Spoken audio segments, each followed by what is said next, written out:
All right, we are about to break down a really simple but honestly life-changing idea that separates financial freedom from a lifetime of just running in place. It all boils down to one simple question. Do you own assets or do you own liabilities? Let's get into it.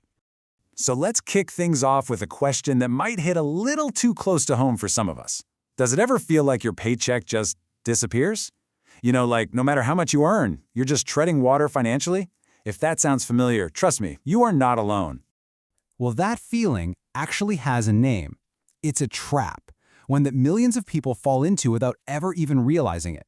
And understanding what it is, well, that's the absolute first step to getting out. This is what author Robert Kiyosaki famously called the rat race. And it's this endless cycle, right?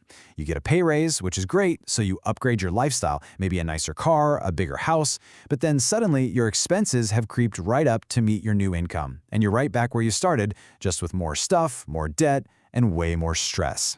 So what keeps this whole wheel spinning? It's really driven by two super powerful emotions, the fear of not having enough money and that desire for a better lifestyle.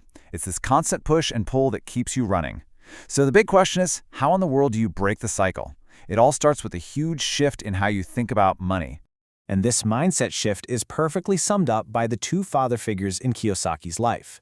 See, each one had a completely different philosophy about money, and looking at their perspectives really reveals the single golden rule you have to know. His poor dad, who was a very smart, highly educated man, would often say things like, "I can't afford it." And that phrase, it just shuts down your brain. But his rich dad, on the other hand, would ask a different question. How can I afford it? That one question forces your brain to start looking for solutions. See the difference? One mindset closes doors, the other one opens them right up. And this tiny difference in language leads to the single most important rule of all. This, right here. This is the core idea that separates financial struggle from true financial freedom. If you take one thing away from this, make it this quote. But to really truly get it, we need to be crystal clear on what an asset and a liability actually are. Okay, forget all the complex, jargon-filled accounting definitions you've ever heard. It is this simple. An asset is anything that puts money into your pocket. A liability is anything that takes money out of your pocket. That's it.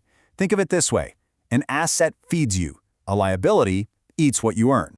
Now, this is where things get really interesting, because this framework totally challenges conventional wisdom. That house you live in, the one everyone says is your biggest asset, well, with a mortgage, property taxes, insurance, and repairs, it's constantly taking money out of your pocket.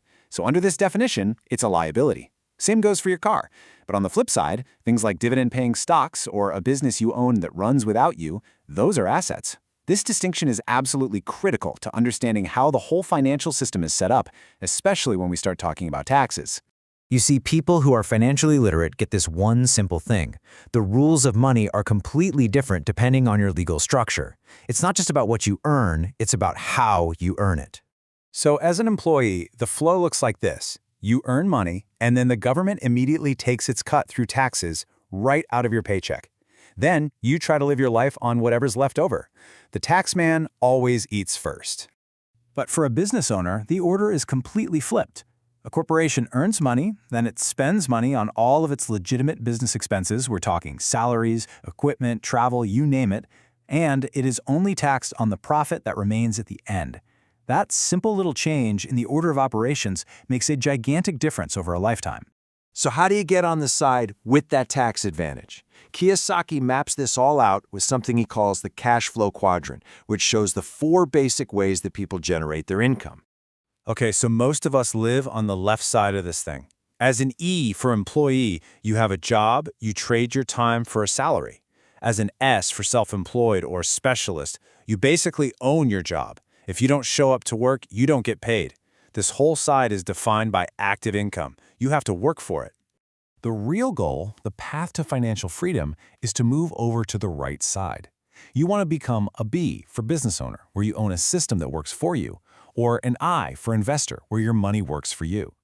This is the side of passive income, and that means true financial independence. Okay, so how do you actually do that? How do you make that journey from the left side to the right? Well, it's not about quitting your job tomorrow, no way.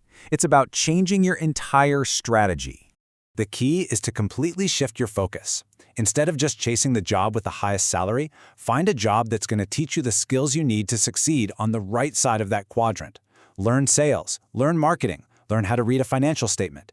This kind of financial literacy isn't taught in schools. You have to go out and get it yourself. Your job should become your education. Now, I got to be really clear about something. This is a powerful framework for your mindset. It is a new way of thinking, but it is not a step-by-step investment manual. Some of the ideas, especially about using debt or leverage to buy assets, that can be incredibly risky if you don't have some serious technical knowledge. So the big takeaway is to adopt the philosophy, but always do your own detailed research before you jump into anything. So, we'll end with this provocative little thought. When you look at your own life through this brand new lens, what do you see? That new car, the designer clothes, the latest phone? Are they putting money in your pocket, or are they taking it out? Because that first step to making a change is always a clear-eyed, honest assessment of where you are right now.